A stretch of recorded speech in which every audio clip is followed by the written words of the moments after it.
और सब भूल गए हर्फ सदाकत लिखना, और सब भूल गए हर्फ सदाकत लिखना, रह गया काम हमारा ही बगावत लिखना। सलाम, नमस्ते, सत श्री अकाल। मैं हूं आपके साथ हर्षिता मिश्रा और आप देख रहे हैं टाइम्स मेल। मिडिल ईस्ट में जिस तरह से बदलाव की हवा चल रही है उसे देखकर तो यही लगता है कि आने वाले वक्त में कुछ भी हो सकता है। जिस तरह से सीरिया पर हथियारबंद संगठनों ने कब्जा कर लिया है उसे देखकर बिल्कुल भी इनकार नहीं किया जा सकता कि अगला नंबर किसी दूसरे मुल्क का नहीं होगा। सीरिया के बाद अब अरब मुल्क उर्दन पर भी खतरे के बादल मंडरा रहे हैं। उर्दन वही देश है जिसे जॉर्डन कहा जाता है, जहां लोकतंत्र के बजाय राजतंत्र है, जिसकी आवाम अपने फलस्तीन के साथ खड़ी है, पर वहां का राजा इजराइल और अमेरिका के इशारे पर नाच रहा है। सीरिया में तख्ता पलट के बाद अब जॉर्डन में भी तख्ता पलट की सुगबुगाहट सुनाई दे रही है। अगर जॉर्डन ने ऐसा कुछ होता है तो इसका सबसे बड़ा नुकसान इजराइल को होगा, क्योंकि जॉर्डन को इजराइल का सबसे बड़ा समर्थन माना जाता है। इसके राजा अब्दुल्ला सेकंड भी अपने वालिद के नक्शे कदम पर चलकर इजराइल और अमेरिका की कदम बोशी करते रहते हैं। सीरिया में मौजूद हथियारबंद संगठनों को अमेरिका, इजराइल और तुर्की का समर्थन भी हासिल है, पर दुनिया को दिखाया जा रहा है कि चंद बागियों ने बगावत करके हुकूमत को गिरा दिया और अब वहां पर तानाशाही का खात्मा हो गया। लेकिन यही बहाना जॉर्डन में दोहराने पर अमेरिका की मर्जी के खिलाफ माना जाएगा, क्योंकि अमेरिका ही है जो जायज़ और नाजायज़ का पैमाना तय करता है। पर अब इजराइल को ही इस तख्ता पलट की भनक लग गई है, जिसके बाद नेतन्याहू की रातों की नींद हराम हो गई है, क्योंकि अगर तख्ता पलट हुआ तो इससे सबसे ज़्यादा इजराइल को नुकसान होगा। लिहाजा 2 दिनों से इजराइल से लेकर जॉर्डन तक हंगामा मचा हुआ है। अमेरिका और इजराइल किसी भी हाल में सीरिया की तरह जॉर्डन में बगावत नहीं देखना चाहते, इसलिए जाहिर है कि अमेरिका और इजराइल इस बगावत को कुचलने के लिए कोई भी कदम उठा सकते हैं। अब जॉर्डन वाले चीचा को अपनी सत्ता बचाना मुश्किल भी हो सकता है, पर इस बारे में गौर करने वाली बात यह है कि अगर इस तख्ता पलट को अमेरिका और इजराइल का समर्थन हासिल नहीं होता तो आखिर इस तख्ता पलट की कोशिश के पीछे कौन हो सकता है? शायद इसके पीछे उन्हीं ताकतों का हाथ हो सकता है जिन्होंने सीरिया को गवा दिया, यानी रूस और ईरान भी इस तख्ता पलट की कोशिश करने वालों में शुमार हो सकते हैं। आखिर कैसे किंग अब्दुल्ला सेकंड के राजमहल में आई भूचाल, आखिर कैसे जॉर्डन में नजर आने लगे बगावत के आसार, आखिर कैसे वॉशिंगटन लेकर तल अवीव तक मचा कोहराम, बताएंगे आपको और भी बहुत कुछ। लेकिन आप अगर हमारे चैनल पर नए हैं और पहली बार हमारी वीडियो को देख रहे हैं तो आप हमारे चैनल टाइम्स मेल को सब्सक्राइब कर लें, वीडियो को लाइक कर दें और बेल आइकन का नोटिफिकेशन बटन भी प्रेस कर दें, ताकि बिना देरी हमारी हर खबर आपको मिलती रहे। लौटते हैं आप खबर की तरफ। इस वक्त सीरिया के बाद अब सबसे ज्यादा जॉर्डन को याद किया जा रहा है, क्योंकि जॉर्डन में वैसे ही हालात बदल सकते हैं जैसे सीरिया में देखा गया।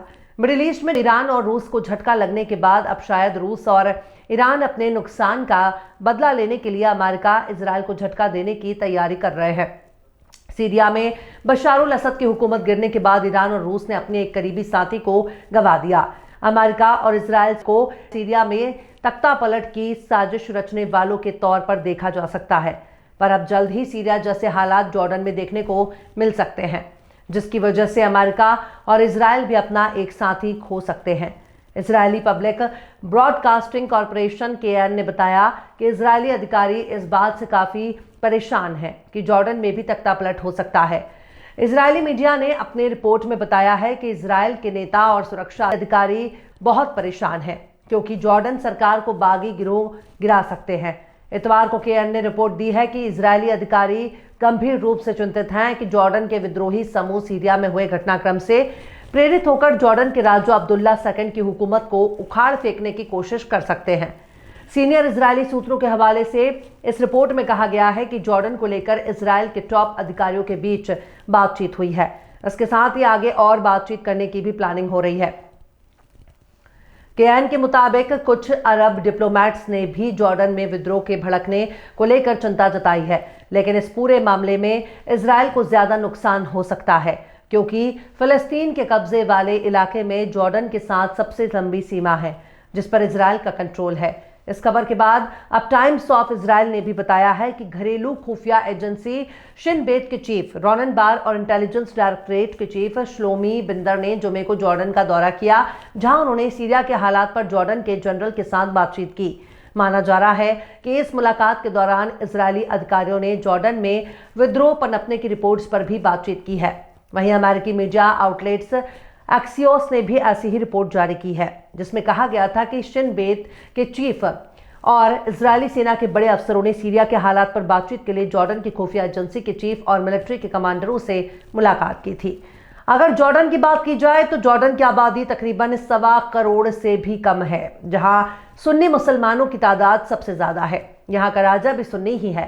सीरिया में बगावत को शिया और सुन्नी बताकर पेश करने वाले लोगों को अब ये बात समझ में नहीं आ रही है कि जॉर्डन में बगावत होने पर उसे शिया और सुन्नी का मामला कैसे घोषित किया जाए।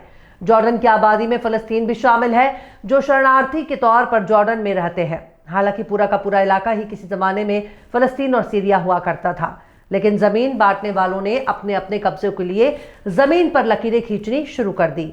लेकिन सीरिया में बगावत को देखकर ताली पीटने वाले अमेरिका और इजराइल के चेहरे परेशानी की वजह से उतर चुके हैं।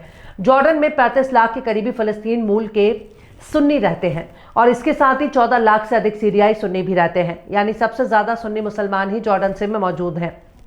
राजा भी सुन्नी ही है, पर यहाँ बगावत को आखिर क्या नाम दिया जाएगा, ये बात अमेरिका और इजराइल को समझ में नहीं आ रही है। आपको बता दें कि ईरान ने अब तक जितने भी हमले इजराइल पर किए हैं, उन हमलों को रोकने के लिए अरब देशों में सबसे आगे जॉर्डन ही खड़ा था।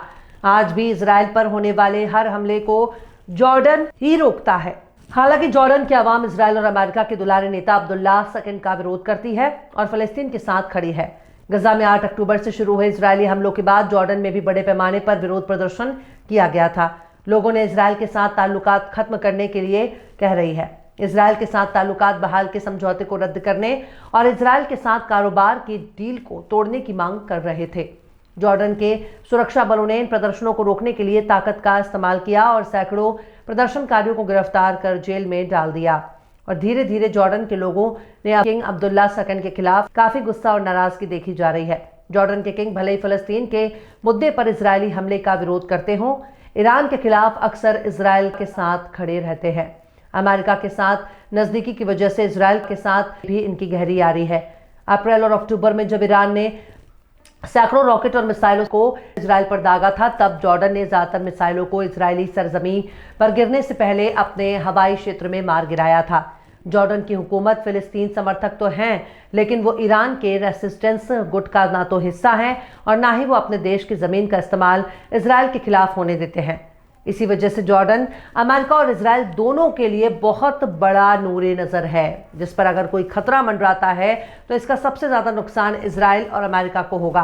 पर नहीं भूलना चाहिए कि राजा हो नेता वो कोई खुदा नहीं है, फिर भी लोगों को खुदा होने का शौक चढ़ जाता है और शौक ही इंसान को तबाह कर देता है। बहरहाल चलते चलते आखिर में हबीब जालिब ने भी क्या खूब फरमाया है, तुमसे पहले वो जो एक शख्स यहाँ तख्तनशीं था, तुमसे पहले वो जो एक शख्स यहाँ तख्तनशीं था, उसको भी अपने खुदा होने पे इतना ही यकीन था। फिलहाल इस खबर में बस इतना ही। इस खबर को आप हमारे साथी शम्स तबरेज़ की कलम से सुन रहे थे। आपको कैसा लगा कमेंट बॉक्स में आप जरूर बताइएगा। वीडियो पसंद आए तो लाइक करें, वीडियो पसंद आए तो यूट्यूब के वीडियो लिंक को फेसबुक, ट्विटर, व्हाट्सएप पर अपने रिश्तेदार, यार, दोस्तों को भी शेयर करें। और बेबाक, निष्पक्ष, स्वतंत्र पत्रकारिता को सपोर्ट करने के लिए आप हमारे चैनल टाइम्स मेल को जरूर से सब्सक्राइब करें और हाँ, बेल आइकन की घंटी वाली बटन भी आप जरूर से दबा दें ताकि आपको हमारे आने वाले नए वीडियो की नोटिफिकेशन फौरन ही मिल जाए। फिर मिलते हैं किसी और वीडियो में एक नई खबर के साथ। हर्षिता मिश्रा को दीजिए इजाजत। जय हिंद। अगर अभी तक आपने हमारे चैनल टाइम्स मेल को सब्सक्राइब नहीं किया है तो जल्दी से सब्सक्राइब कर दें और बेल आइकन भी प्रेस कर दें।